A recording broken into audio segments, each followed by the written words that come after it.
Assalamualaikum warahmatullahi wabarakatuh. Hai guys, terima kasih sudah bersedia menonton video ini. Kali ini kita akan membahas kisah nyata atau sebuah kasus yang pernah menggemparkan Indonesia. Namun sebelum itu, jangan lupa subscribe, like dan bagikan video ini dengan harapan ada pelajaran yang dapat diambil dan tidak ada lagi kasus yang serupa dengan kasus ini. Kasus ini viral ketika ada seseorang yang menemukan seorang mayat wanita di dalam kamarnya dengan banyak luka sabetan di tubuhnya. Setelah ditelusuri, ternyata wanita tersebut merupakan salah satu karyawan di badan usaha milik negara. Lantas, siapakah wanita salah satu karyawan di badan usaha milik negara yang matot mengenaskan itu? Mengapa dan bagaimana kronologi matinya wanita tersebut? Yuk kita kupas, sampai tuntas. Kejadian mengerikan itu terjadi pada seorang gadis muda, cantik, pintar, dan pekerja keras.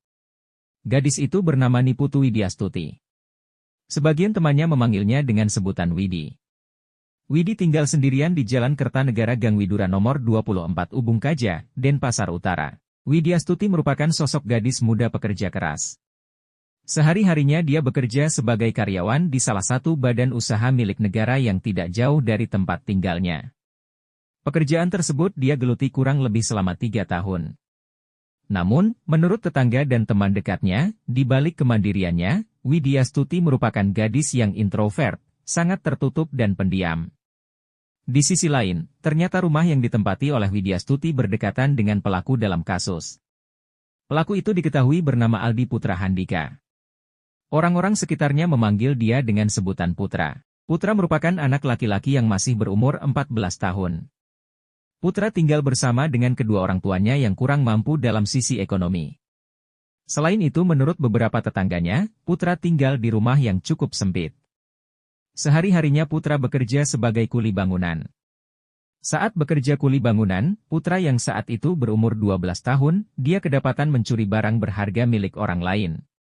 Dia dan temannya memberanikan diri untuk masuk ke salah satu rumah milik warga dan mengambil barang elektronik yang berada di sana akan tetapi aksi itu ketahuan. Namun apesnya, dalam kejadian itu hanya Putra yang ditangkap lalu diamankan oleh aparatur desa dan petugas kepolisian. Sedangkan temannya berhasil melarikan diri. Namun karena Putra masih berusia di bawah umur, maka Putra hanya diberi peringatan dan tidak ditahan. Setelah kejadian itu, ternyata Putra tidak menyesalinya. Bahkan dia mengambil kesempatan usia yang masih di bawah umur untuk melakukan sebuah aksi pencurian. Sebelum melakukan aksi pencurian, Putra selalu melakukan persiapan dan perencanaan yang matang. Pada suatu hari, Putra mengamati beberapa rumah yang letaknya tidak jauh dari tempat tinggalnya. Dengan bekal pengalamannya dalam perkuliahan, Putra mampu masuk ke rumah orang lain dengan cara menconkelnya. Setelah melakukan pengintaian pada beberapa rumah yang dekat dengan rumahnya, ternyata mata Putra tertuju pada salah satu rumah yang ditempati gadis muda cantik bernama Niputu Widyastuti. Keputusan itu diambil Putra karena memang Widyastuti tinggal sendirian. Selain itu, secara bersamaan rumah Putra terletak di belakang rumah Widyastuti. Sehingga dengan leluasa Putra bisa mengamati seluruh rumah dan aktivitas keseharian Widi di sana. Putra juga yakin bahwa Widi tidak akan menang melawannya ketika ketahuan. Setelah melakukan beberapa pengintaian di rumah Widi, Putra mulai merencanakan akan mengambil paksa barang berharga milik Widi. Tidak hanya itu, dia juga berencana akan menyekap dan menganiaya Widi jika ketahuan. Kemudian tibalah saatnya, yaitu pada hari Senin tanggal 27 Desember 2021, Widi diketahui oleh Putra sedang berada sendirian di rumah sekitar jam 8 malam. Dengan keahlian yang dimilikinya, kemudian Putra mulai merangsek masuk dengan perlahan.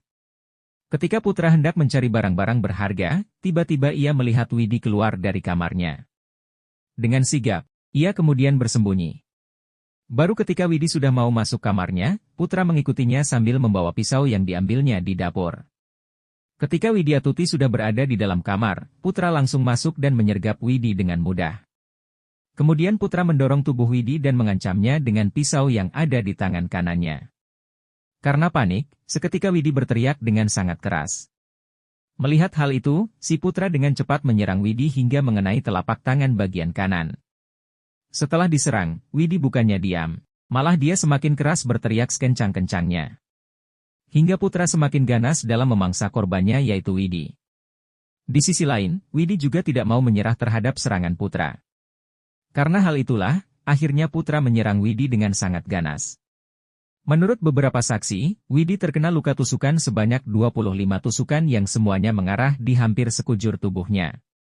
Sehingga Niputu Widyastuti sudah tidak bisa menahan rasa sakit itu, akhirnya matot dengan kondisi yang sangat mengenaskan. Menyadari bahwa Widi sudah matot, Putra segera menggeledah seluruh isi rumah dan mengambil barang-barang berharga milik Widi, yaitu uang tunai beserta ponsel yang dimiliki Widyastuti. Setelah itu, Putra cepat-cepat melarikan diri dengan membawa sepeda motor yang terparkir di sana. Singkat cerita, keesokan harinya, seorang pria yang bernama Yogi kemudian datang ke rumah Widyastuti karena memang semalaman Widi tidak bisa dihubungi. Namun seketika Yogi kaget melihat Niputu Widyastuti ternyata sedang terbaring dengan bercak merah yang hampir membasahi seluruh tubuhnya. Tanpa berpikir panjang, Yogi langsung melaporkan kejadian itu ke pihak kepolisian setempat. Kemudian satuan petugas kepolisian datang dan langsung mengamankan lokasi kejadian dan memeriksa beberapa bagian sudut di sana. Setelah itu, petugas kepolisian dibantu tim medis melakukan evakuasi terhadap tubuh Widyastuti. Dari hasil evakuasi, pihak kepolisian kemudian berhasil mendapatkan satu orang terduga pelaku yang terpantau CCTV rumah tetangga Widi. Hingga akhirnya, pada tanggal 21 Desember si pelaku yang tidak lain adalah Putra akhirnya diringkus di tempat persembunyiannya.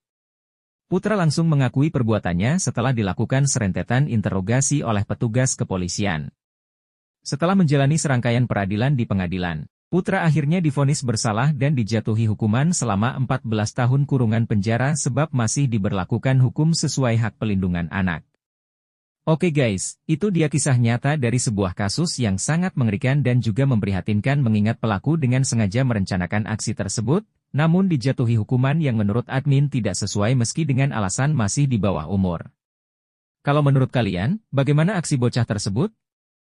Hukuman apa yang pantas buat Putra, sang pelaku? Silahkan komen di bawah guys. Terima kasih. Sampai jumpa lagi di video selanjutnya.